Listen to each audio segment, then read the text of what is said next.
threats against schools across our area, leading to concerning notes sent to parents, lots of speculation on social media, and hours of manpower for the law enforcement teams investigating.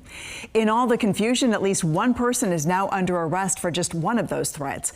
Thank you for joining us here for our News Tonight at 6. I'm Edie Lambert. And I'm Ty Steele. KCRA 3's Leanne Denyer spoke with educators and law enforcement tonight about what could be driving this and how they're responding. The Patterson Joint Unified School District is one of a host of Northern California school districts responding after threatening messages towards schools began circulating social media this week. Sadly, our children don't know what's true or what's not, and whether it is or not. I think it impacts their education.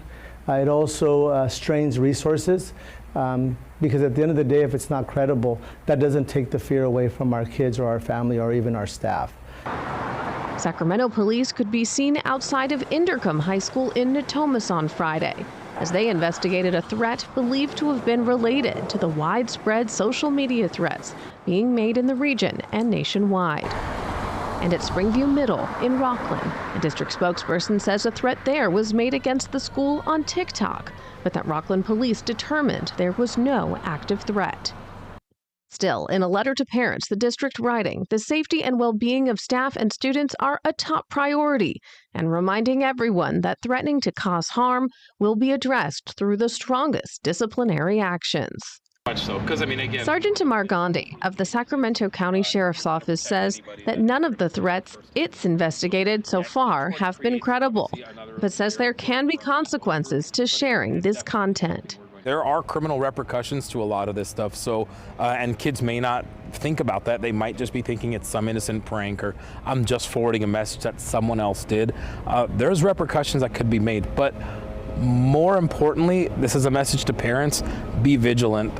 And for students who may feel overwhelmed, clinical psychologist Brianna Winder-Patel says it's important to focus on how you feel, what you can control, and when worry is transitioning to a persistent anxiety.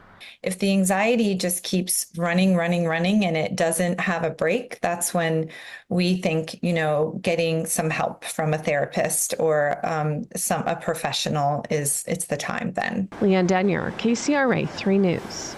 Well, police are telling parents to monitor your child's social media use. They always say that, and report suspicious or concerning content. Yeah, we got one of those letters in our house as well.